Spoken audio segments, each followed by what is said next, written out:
back to Leah's Lifestyle.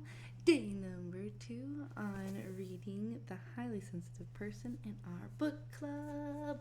The book club, the book club, the book club. If you forgot where we had left off, we were on page 16 at Psychology's Bias. And that is where we're going to start. So get yourself seated, get comfy, get all ready. Let me play a little bit of background ambiance just for, a little sound. I feel like it just sounds better when there's like something happening in the background.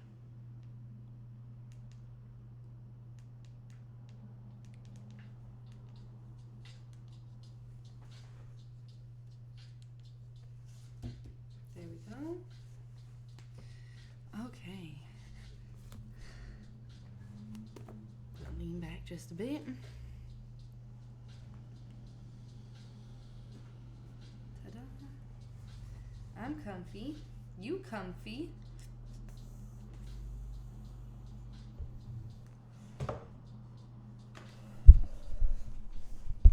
All right. Let's get into it.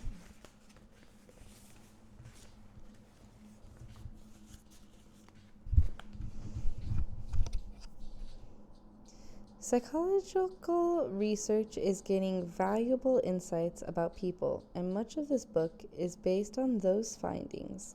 But psychology is not perfect. It can only reflect the biases of the culture from which it comes.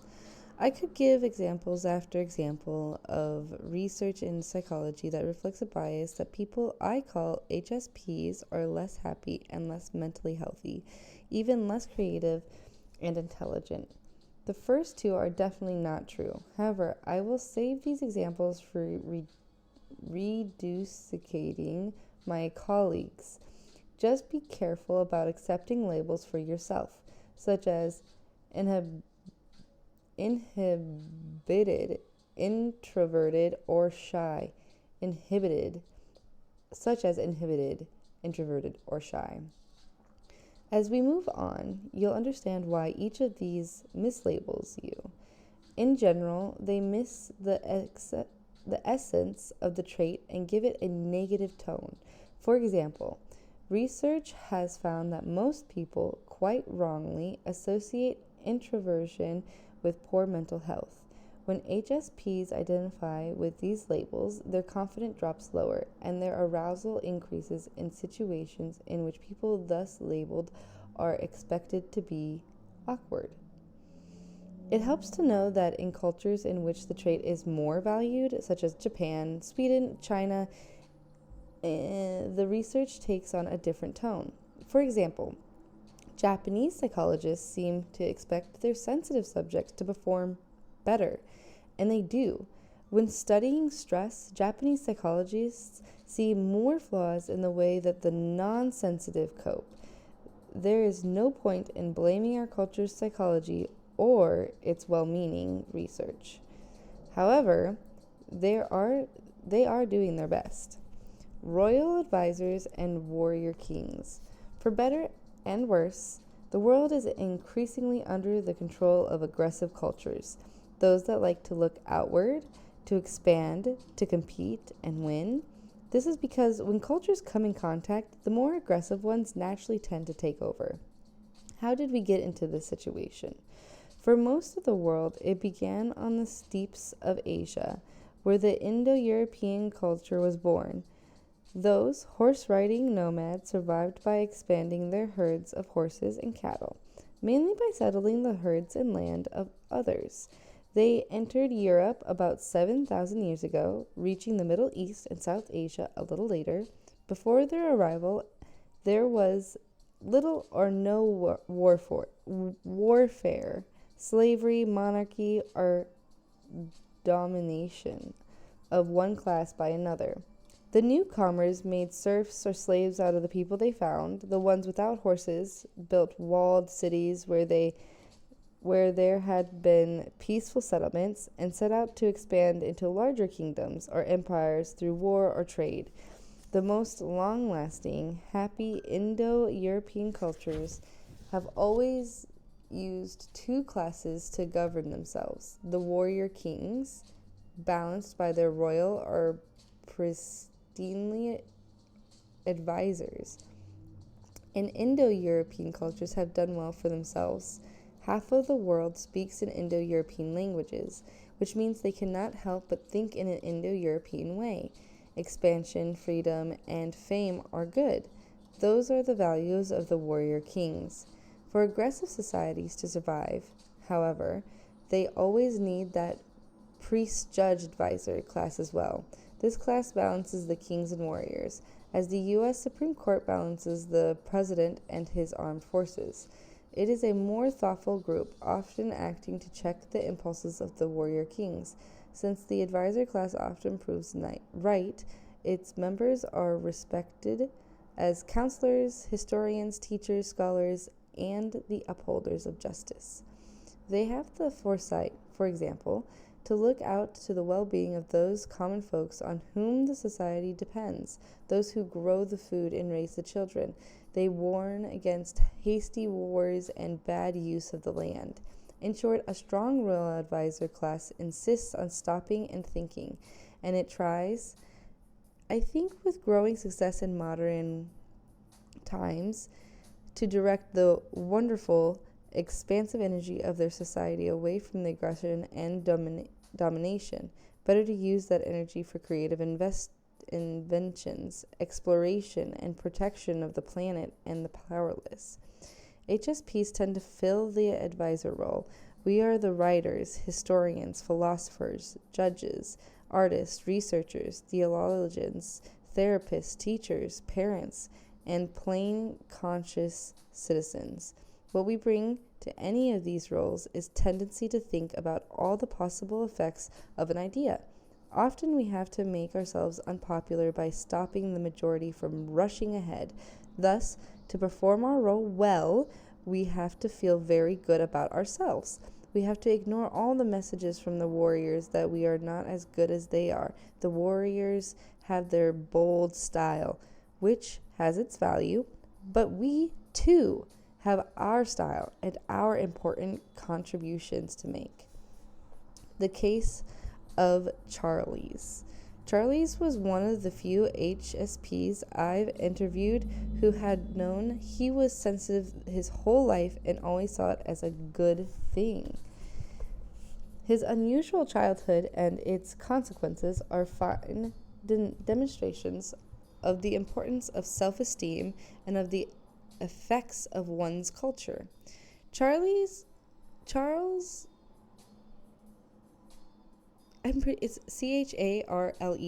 Charlie's, right? Yeah. Charlie's is happily married for the second time and enjoys a well-paid and admirable academic career of service and scholarship. In his leisure time, he is a pianist of exceptional talent, and he has a deep sense that these gifts are more than sufficient to give meaning to his life. After hearing all of this at the outset of our interview, I was, naturally, curious about his background. Here is Charlie's, oh my gosh, it's Charles, S. Charlie's first memory. Charlie's. Okay. I can do this. I always ask that in my interviews, even if inaccurate, what is recalled usually sets the tone or provides a theme of the whole life. He is standing on a sidewalk at the back of a crowd that is admiring a window filled with Christmas decorations. He cries out, "Everyone, away! I want to see." They laugh and let him come to the front. That confidence, this courage to speak up so boldly surely began at home. Charlie's parents were delighted by his sensitivity. In their circle of friends, their artistic, intellectual subculture, sensitivity was associated with particular intelligence, good breeding, and fine taste. Rather than being upset that he studied so much instead of playing games with other boys, his parents encouraged him to read even more. To them, Charlie's was the ideal son. With the background, Charlie's believed in himself. He knew he had absorbed excellent aesthetics, tastes, and moral values at an early age. He did not see himself as flawed in any way. He did eventually realize he was unusual, part of a minority, but his entire subculture was unusual, and it had taught him to see the subculture as superior, not inferior. He had always felt confided among strangers, even when he was enrolled in the best preparatory schools, followed by an Ivy League university, and then took a position as a professor. When I asked Charlie's if he saw any advantages of the trait, he had no trouble reciting many. For example, he was certain it contributed to his muscle ability. It had also helped him deepen his self-awareness during several years of psychoanalysis. Oh my gosh. You know what's insane? It's like, I guess I recognize these similar things, right? Like, my brain knows that, like, I guess, like, I have some unique muscle growth and ability to obtain, keep, and reobtain muscle that I've had. But I've never thought about it being a part of all the stuff. But I guess everything's connected, so that makes sense. That's really cool that he feels that way. Okay. As for the disadvantages of the trait and his way of making peace with them, noise bothers him a great deal, so he lives in a quiet neighborhood, surrounding himself with lovely and subtle sounds, including a fountain in his backyard and good music. He has deep emotions that can lead to occasionally depression, and he explores and resolves his feelings. He knows he takes things too hard, but tries to allow for that. Wow. Yeah, those things, that hits deep right there. His experience of arousal is mainly of an intense physical response, the aftermath of which can prevent him from sleeping. But usually he can handle it in the moment through self-control by comporting himself a certain way. When matters at work overwhelm him, he leaves as soon as he is not needed and walks it out or plays the piano. He deliberately avoids a business career because of his sensitivity. When he was promoted to an academic position that stressed him too much, he changed positions as soon as he could. Wow, guys, you know what's insane is, like, I literally didn't think that being an office assistant would be that hard. I thought, like, it would be really easy. But, like, I got really sick, like, often. And, like, it would be one of those things where, like, I was not sleeping well. I was not doing well. And the job was taking up 110% of my time. Like, I had no energy. I did it for 7 months, too. And so that really speaks to me on how careful I need to be with, like, what kind of careers, jobs, and stuff I work in. The moment that I realize that it's draining me and I can't keep up with it, I'm gonna have to just end it. That fucking sucks. But I mean, clearly, I guess I gotta accept that shit. Can't keep pushing through. Charlie's has organized his life around his trait, maintaining an optimal level of arousal without feeling in any way flawed for doing so. When I asked, as I usually do, what advice he would give others, he said, spend enough time putting yourself out there in the world. Your sensitivity is not something to be feared. That's beautiful. That's beautiful. A reason for great pride. The first chapter may have been very stimulating. All sorts of strong, confusing feelings could be arising in you by now. I know from experience, however, that as you read and work through this book, those feelings will become increasingly clear and positive. To sum it up again, you pick up the subtleties that others miss, and so naturally you also arrive quickly at the level of arousal past which you are no longer comfortable. That first fact about you could not be true without the second being true as well. It's a package deal, and a very good package. I would agree. I think this book is for me. I think I'm somebody who composes myself in a specific way for other people often for very long periods of time that I'm uncomfortable with just because I feel like that's what I have to do. That's how you function in this world. They're doing it, so I have to do it.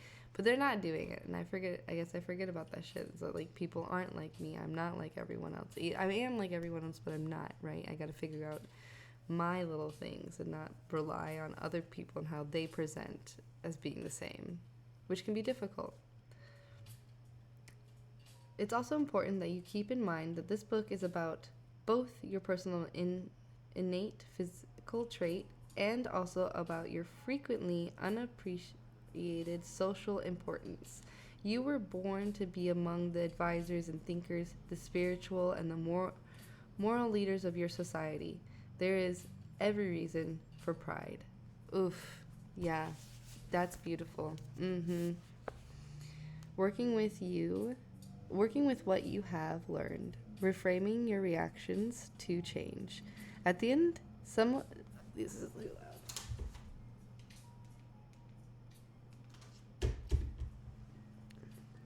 At the end of some chapters, I will ask you to reframe your experiences in the light of what you know. Reframing is a term with cognitive psychotherapy, which simply means seeing something in a new way and a new context with a new frame around it. Your first framing task is to think about 3 major changes in your life that you remember well. HSPs usually respond to change with resistance, or we try to throw ourselves into it, but we still suffer from it. We just don't do change well, even good changes. That can be the most maddening. When my novel was published and I had to go to England to promote it, I was finally living a fantasy I had cherished for years. Of course, I got sick and hardly enjoyed a minute of the trip. At the time, I thought I must be neurotically robbing myself of my big moment. Now, understanding this trait, I see that the trip was just too exciting. My new understanding of this experience is exactly what I mean by reframing. So now it is your turn. Think of 3 major changes or surprises in your life. Choose one, a loss or ending that seemed bad at the time. Choose one that seems as if it should have been neutral, just a major change, and just one that was good, something to celebrate, or something done for you and meant to be kind. Now follow these steps for each. Wow. Yeah, I can definitely think of a few situations in which they became too overwhelming for me, too exciting. Okay. 1. Think about your response to the change and how you have always viewed it. Did you feel your response responded wrong or not to others, or not as others would have, or for too long? Did you decide you were no good in some way? Did you try to hide your upset from others? Or did others find out and tell you that you were being too much? Oof. Here's an example of a negative change. Josh is 30 now, but for more than 20 years, he was carrying a sense of shame. From when, in the middle of 3rd grade, he had to go to a new elementary school. He had been well enough liked at his old school for his drawing ability, his sense of humor, his funny choices of clothes, and such. At the new school, these same qualities made him the target of bullying and teasing. He acted as if he didn't care, but deep inside, he felt awful. Even in 30, in the back of his mind, he wondered if he hadn't deserved to be so unpopular. Maybe he really was odd and a weakling. Or else, why hadn't he defended himself better? Maybe it was all true. 2. Consider your response in the light. I'm sorry.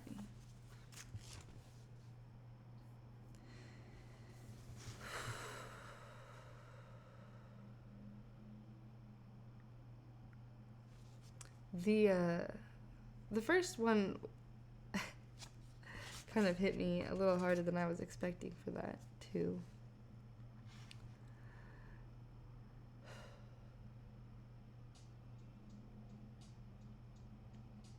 Especially this part. He acted as if he didn't care, but deep inside he felt awful. Even at 30, in the back of his mind, he wondered if he hadn't deserved to be so unpopular. Maybe he really was odd and a weakling. Or else, why hadn't he defended himself better?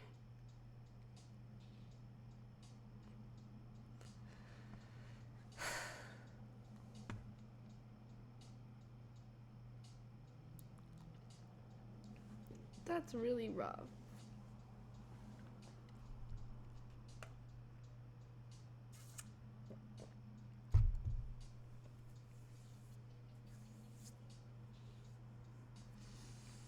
Why couldn't I defend myself better? Why didn't I defend myself? Why didn't I fight harder? God, those questions.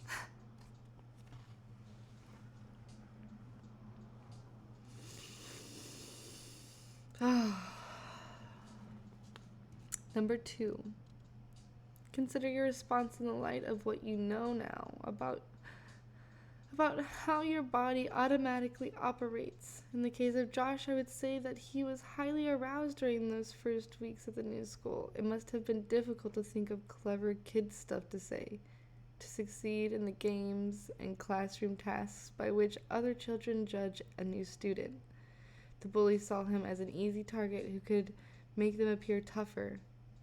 The others were afraid to defend him. He lost confidence and felt flawed, not likable. This intensified his arousal when he tried anything new while others were around. He could never seem relaxed and normal. It was a painful time, but nothing to be ashamed of. 3. Think if there's anything that needs to be done now. I especially recommended sharing your new view of the situation with someone else, provided they will appreciate it. Perhaps it could even be someone who was present at the time, who could help you continue to fit details into the picture. I also advocate writing down your old and new views in the experience and keeping them around for a while as a reminder. So we'll do that as some homework, is to do that. We're hitting chapter 2, so we're gonna make some homework for ourselves. I think there was another thing we needed to write down. Page 16, shedding the majorities rule. So page 16.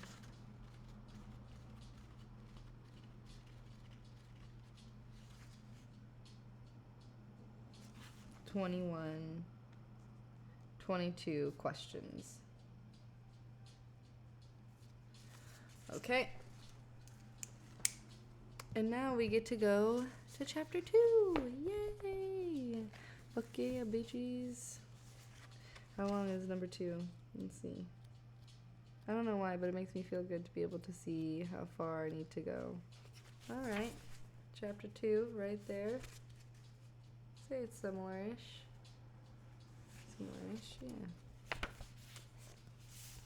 Yeah. Okay. Chapter 2. Digging deeper, understanding your trait for all that it is. Now let's rearrange your mental furniture and make it impossible for you to doubt the reality of your trait. This is important, for the trait has been discussed so little in the field of psychology. We'll look at a case history as well as scientific evidence, most of it from studying children's temperaments.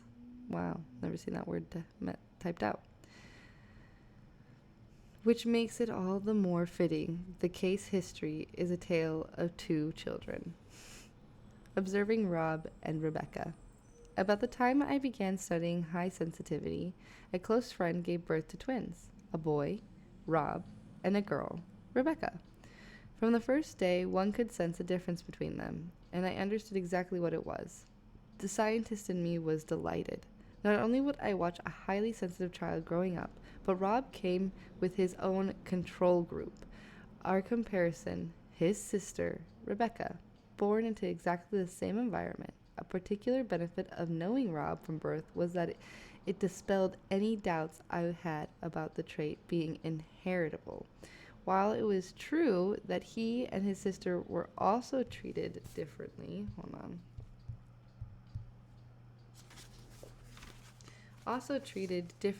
the start, at first that was largely because of his sensitivity, a difference he brought into the world. Being different genders, Rob and Rebecca are fraternal twins, not identical, which means that their genes are no more similar than are most of any other brothers and sisters. To add frosting to this psychologist's cake, the genders as associated with sensitivity were switched. The boy Rob was a sensitive one, the girl Rebecca was not. The stereotypes were also reversed in that Rob was smaller than Rebecca. As you read about Rob, don't be surprised if you experience an emotional response. The whole point of the description is that some of it may also apply to you. Thus, vague memories or feelings from before you can remember what the feelings were attached to may return. Be easy about such feelings. Just observe them. In fact, it might be helpful to write them down. It will be useful information as you read and work through the next few chapters. It's so crazy that I literally just had a response to the first chapter's questions emotionally, and what it was like some of the things that these other people had gone through and were sharing. And now second chapter, second page is immediately starting me don't worry, you might have some responses to this. There might be a little something happening there for you. So interesting. I like that. Okay.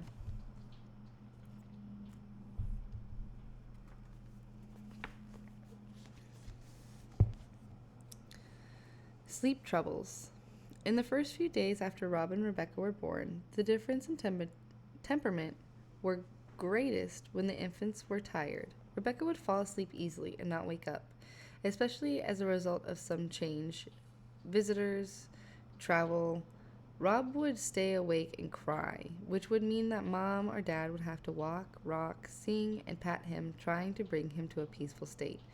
With a slightly older, sensitive child, current advice is to put the child to bed and let the quiet and dark gradually temper the overstimulation that is the true cause of the crying. HSPs know all about being too tired to sleep. They are actually too frazzled to sleep.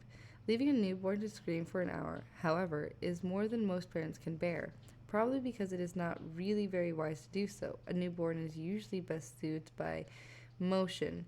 In Rob's case, his parents finally found that an electric swing induced sleep best. Then came the problem of his remaining sleep. There are always points in anyone's sleep cycle that it is very easy or difficult to be awakened. But sensitive children seem to have fewer periods of deep, imperturbable sleep. And once awake, they have greater difficulty going back to sleep. Remember, this was probably also true of you, whether you remember or not. My own solution with our highly sensitive child was to use blankets to cover his crib. In his little tent, all was quiet and cozy, especially if we were laying him down in an unfamiliar place. Sometimes sensitive children really force their parents to be both empathetic and creative. One night, 2 kids. When Rob and Rebecca were almost 3, their little brother was born. My husband and I visited for the night and slept in the bed of their parents, who were at the hospital. We had been warned that Rob might wake up at least once, frightened by a bad dream. He had many more of them than his sister. HSPs often do. As expected, at 5 in the morning, Rob wandered in, crying in softly. When he saw the wrong people in his parents' bed, his sleepy moans became screams. Oh, oh no. I used to have nightmares a lot too, honestly. I have no idea what his mind envisioned. Perhaps danger, mother is gone, horrible beings have taken their place. Most parents agree that everything gets easier once a child can understand words. This is so much more true with highly sensitive children. Caught up in his own imagination, the trick was to slip some quick, soothing words of mine in between his sobs. Fortunately, Rob has a great sense of humor, so I reminded him of a recent evening when I had babysat and served the two of them cookies as appetizers before dinner. He gulped and stared, then smiled, and somewhere in his brain I moved from the category of monster who has taken mother to silly Elaine. I asked him if he wanted to join us, but I knew he would choose his own bed. Soon he was back there sleeping soundly. In the morning, Rebecca came in. When she saw that her parents were gone, she smiled and said, "Hi, Elaine. Hi, Art," and walked out. That is the difference in the non-HSP, and it is painful to imagine what would have happened if I had been the sort to have shouted at Rob to shut up and get back to bed. He probably would have done just that, feeling abandoned in a dangerous world, but he would not have slept. His intuitive mind would have elaborated on the experience for hours, including probably deciding he was somehow to blame. With sensitive children, physical blows or traumas aren't required to make them afraid of the dark. Wow. I don't know how often I, even to this day, stay awake, not being able to shut my brain off. It just going and going and going and going and going and going and going and going and going and going. So, that's crazy. Rounding out our picture of Rob. By day, when the twins went out with their parents during that first year, the mariachi band at the Mexican restaurant fascinated Rebecca. It made Rob cry. In their second year, Rebecca was delighted by ocean waves, haircuts, and merry-go-rounds. Rob was afraid of them, at least at first, just as he was on the first day of nursery school, and with the stimulation accompanying each birthday and holiday. Furthermore, Rob developed fears of pine cones, of figures printed on his bedspread, of shadows on the wall. The fears were strange and unrealistic to us, but they were certainly real to him. In short, Rob's childhood has been a little difficult for him, and his caring, stable, competitive parents, actually unfair as it is, the difficult aspects of any temperament are displayed more when the home environment is sound. Aw, that's so true. It's so true. It's so true. My home was not sound. I didn't show at all. It was not safe for me to show any of this. I would have got my ass beat. I would have got my face beat. I would have got everything beat. And then I would have been grounded for at least a month. Otherwise, in order to survive, an infant will do whatever he or she must to adapt to the caretakers. The temperament going underground to resurface in some other way later, perhaps in stress-related physical symptoms. But Rob is free to be who he is, so his sensitivity is out there for all to see. He can express his feelings, and as a result, he can learn what does and does not work. For example, during the first 4 years when Rob was overwhelmed, he would often burst into angry tears. At these times, his parents would patiently help him contain his feelings, and with every month he seemed better, able to not become overwhelmed. When watching a movie with scary or sad sequences, for example, he learned to tell himself that his parents would say, "It's just a movie," or "Yeah, but I know it ends okay." Or he would close his eyes and cover his ears and leave the room for a little while. Yeah, that sounds about right. Probably because he is more cautious, he has been slower to learn some physical skills. With other boys, he is less comfortable with wilder, rougher play. but he wants to be like them and try. So he is accepted.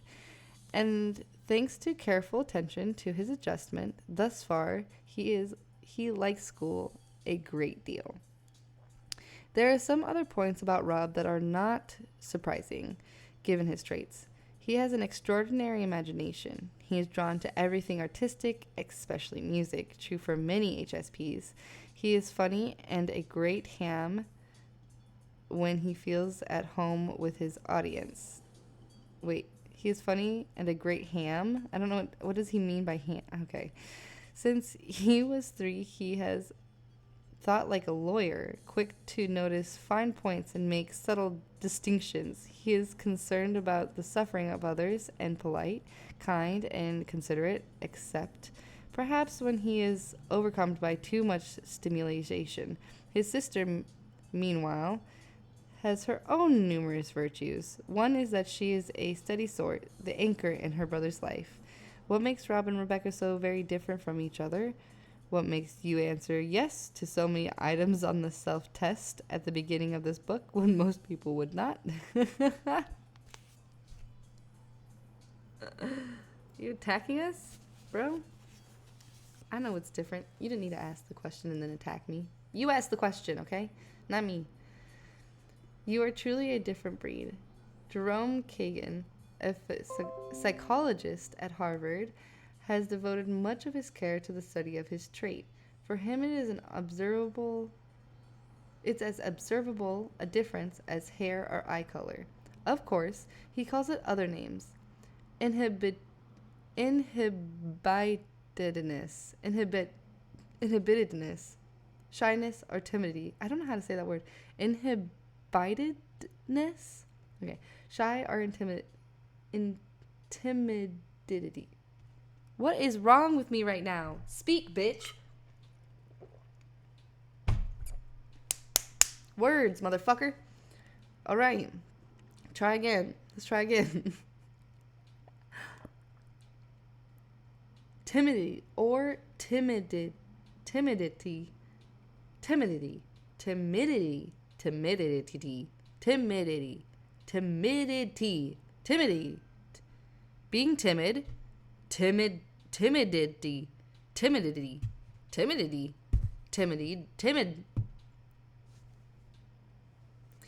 In children, and I cannot agree with his terms, but I understand that from the outside, and especially in a laboratory setting, the children he studies do seem mainly inhibited. Why are you making me say it so much? This book sucks. Why would you put that word in here? No one, barely English speakers are going to be able to say that fucking word. Pick a new word. Fuck that word. Fuck that word. Fuck that word. Fuck that word. Fuck that word. I'm skipping it from here on out. I'm skipping it. It's going to be blank. It's how it is. It is how it is, okay? Do seem mainly shy, timid. Just remember, as I discuss Kagan, that sensitivity is the real trait, and that a child standing still and observing others may be quiet, inside in his or her processing of all the nuances of what is being seen. Keegan has been following the development of 22 children with the trait. He is also studying 19 who seem to be very, according to their parents, as infants, the blank children had more allergies, insomnia, coliac, and constipation than the average child. As young children seen in the laboratory for the first time, their heartbeat rates are generally higher and under stress show less change. Heart rate can't change much if it is already high. Also, when under stress, their pupils dilate sooner and their vocal cords are more tense, making their voice change to a higher pitch. Many HSPs are relieved to know why their voice can become so strange sounding when they are aroused. The body fluids, blood, urine, saliva, of sensitive children show indications of high level of norepinephrine present in their brains, especially after the children are exposed to various forms of stress in the laboratory. Norepinephrine is associated with arousal. In fact, it is the brain's version of adrenaline. Sensitive children's body's fluids also contain more cortisol, both when under stress and when at home. Cortisol is the hormone present when one is in a more or less constant state of arousal or awareness. Remember, cortisol, it comes up again. Kagan then studies infants to see which ones would grow into children. He found that about 20% of all babies are highly reactive when exposed to various stimulus. They pump and flex their limbs vigorously, arch their backs as if irritated or trying to get away, and frequently cry. A year later, 2/3 of the studies reactivate babies were blank children and showed high levels of fear in new situation. Only 10% showed low levels, so the trait is roughly observable from birth, as was the case with Rob. All of this suggests that I have already said, that sensitive children come with a built-in tendency to react more strongly to external stimuli. But Keegan and others are discovering that details that make that so. For example, Keegan found that babies who later showed this trait also had cooler foreheads on the right side of their head, which indicates greater activity on the right side of the brain. The blood is drawn away from the surface towards the activity. Other studies have also found that many HSPs have more activity in the right hemisphere of the brain, especially those who stay sensitive from brain into childhood. That is, were clearly born that way. Keegan's conclusion is that persons with the trait or sensitivity or inhibitedness are a special breed. They are genetically quite different, although still utterly human, just as bloodhounds and border collies are quite different, although both are still definitely dogs. My own research also points to the idea of distinct genetic breed of sensitive people. In my telephone survey of 300 random selected people, I found both a distinct group and also a continuum. On a scale of 1 to 5, about 20% felt they were extremely or quite a bit sensitive. An additional 27% said moderately. Together, those three categories seemed like a continuum, but then there was a sharp break. A measly 8% were not, and a whopping 24% said they were not at all sensitive, as if they were asking Laplanders about coconuts. My sense of HSPs from meeting them is that they are indeed a distinct group, separately from the non-sensitive. Yet among them there is also a wide range of sensitivity. This may be due to there being several different cases of the trait, leading to different kinds of flavors of sensitivity, some of them stronger than others, or to some people being born with 2 kinds, 3 kinds, and so on. And there are so many ways that humans can increase or decrease this sensitivity through experience or conscious choice. All of these effects could cause a blurring of the boundary of what is still basically a separate group. There is no denying this sense that Rob and Rebecca are 2 different sorts of humans. You are too. Your differences are very real. Very interesting. The Brain's 2 system. The brain's 2 system. A number of researchers think that there are 2 systems in the brain, and that in the balance of these 2 that creates sensitivity. One system, the behavioral activation or approach or facilitation system, is hooked up to the part of the brain that takes in messages from the senses and send out orders to the limbs to get moving. This system is designed to move us toward things, especially new ones. It is probably meant to keep us eagerly searching for the good things in life, the fresh food and companionship, all of which we need for survival. When the activation system is operating, we are curious, bold, and impulsive.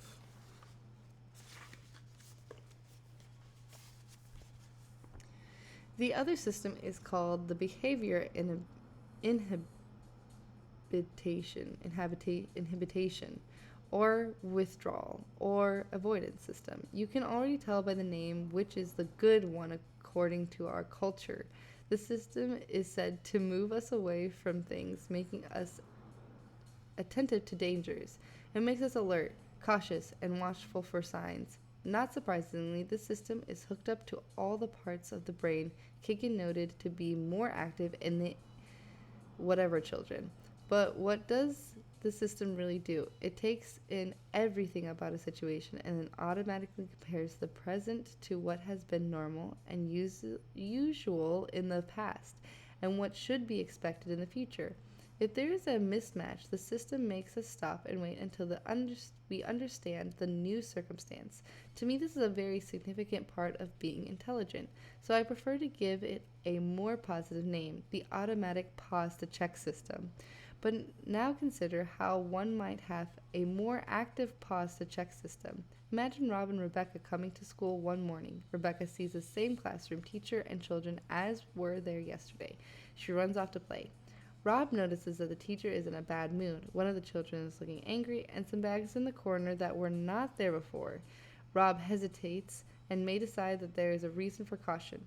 So sensitivity, the subtle processing of sensory information, is the real difference once again. Notice how psychology has determined the two systems as having opposing purposes.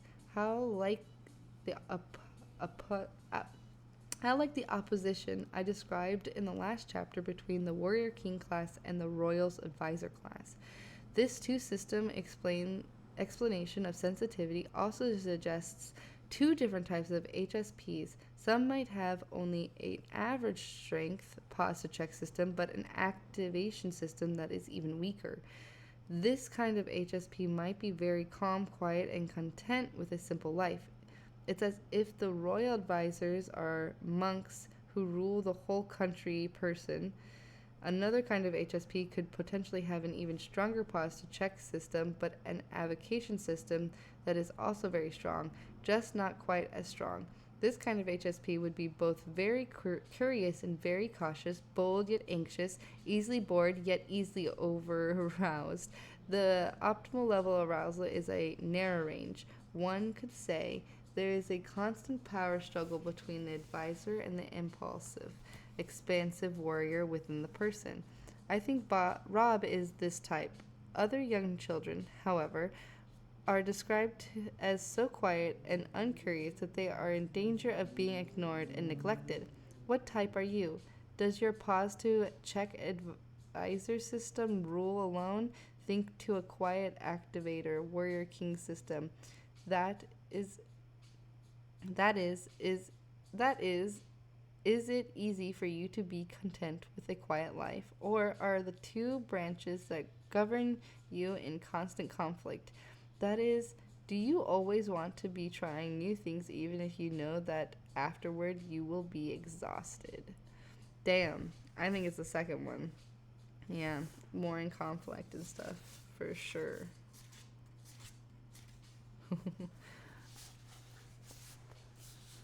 You are more than genes and systems. Let's not forget that you are a complicated being. Certain investigators, such as Mary Rothbard of the University of Oregon, West Coast, are adamant that temperament is quite a different matter when you study adult humans who can reason, make choices, and exert willpower to follow through on their choices. Rothbard believes that if psychologists study children and animals too much, they will overlook the role of human thinking and a lifetime's experience. Let's go over your development and Rob's as Rothbard sees it, and how being sensitive would differ at each stage. At birth, an infant's only reaction is negative, irrevertibly discomfort. Sensitive babies like you and Rob were mainly different in being more irritable and uncomfortable, what Keegan called highly reactive. At about 2 months, the behavioral activation system becomes functional. Now you showed an interest in new things in case they might satisfy your needs. Along with that came a new feeling, anger and frustration. When you did not get what you wanted, so positive emotions and anger were possible, and how much you felt them depended on the strength of your activation system. Rob, having both systems strong, became an easily angered baby, but sensitive babies with a low activation system would be placid and good at this age. At 6 months, your superior automatic pause to check system come online. You could compare present experiences with those of the past. And if the present ones were upsetting, and if the present ones were upsetting as those in the past, you would experience fear. But again, you saw more subtle differences in each experience. For you, there were more that was unfamiliar and possibly frightening. At this point, 6 months, every experience becomes very important for HSPs. One can see how a few bad experiences when approaching new things could turn the pause to check system into a pause and do nothing system, a true inhibition system. The best way to avoid bad things would seem to be avoiding everything. And, of course, the more of this world is avoided, the newer everything will seem.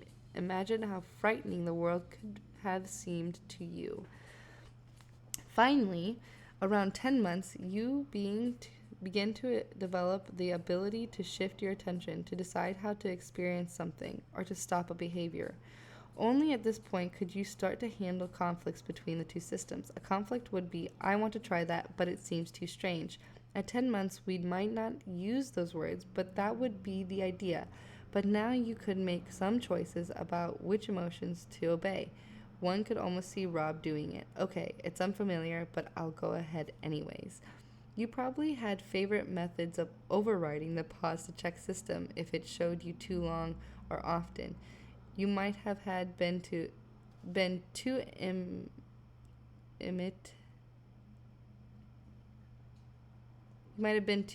imitate those with less of it. You just went ahead and got some good things too, like them, despite of your caution.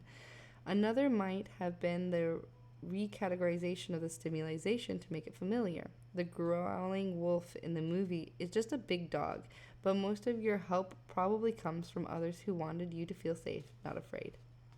Social help with fears involves yet another system that Rothbard believes is highly developed in adult humans. It also arrives at about 10 months. With it, a child begins to connect with others to enjoy them. If these social experiments are positive and is supportive, another psychological system develops for which humans are biologically prepared. One could call this the loving system. It creates endorphins, the good feelings, neurochemicals. How much could you overcome your fears by trusting others to help? Who was around whom you could rely on? Did you act as if mother is here, so I'll try? Did you learn to imitate her calling words and deeds, applying them to yourself? Did you be afraid? It'll be okay. Don't be afraid, it'll be okay. I have seen Rob using all of these methods. Now you might spend a moment thinking about yourself and your childhood, and we will do more of this in the next 2 chapters. I know you don't really remember, but judging from what facts you have, what was that first year probably like? How does your thinking and self-control affect your sensitivity now? Are there times when you can control your arousal? Who taught you to do so? Who were your role models? Do you think you were taught to control your cautiousness too much so that you dare to do more than your body can handle? Or does it seem that your lesson was that the world is unsafe and over-arousal is uncontrollable? Oof, I feel like I've learned both. I think that's another good one, page 33, to add to this. And you know what's so funny is I think we're going to stop there as well. So do a little writing on page 16, 21, 22, 23 for your questions.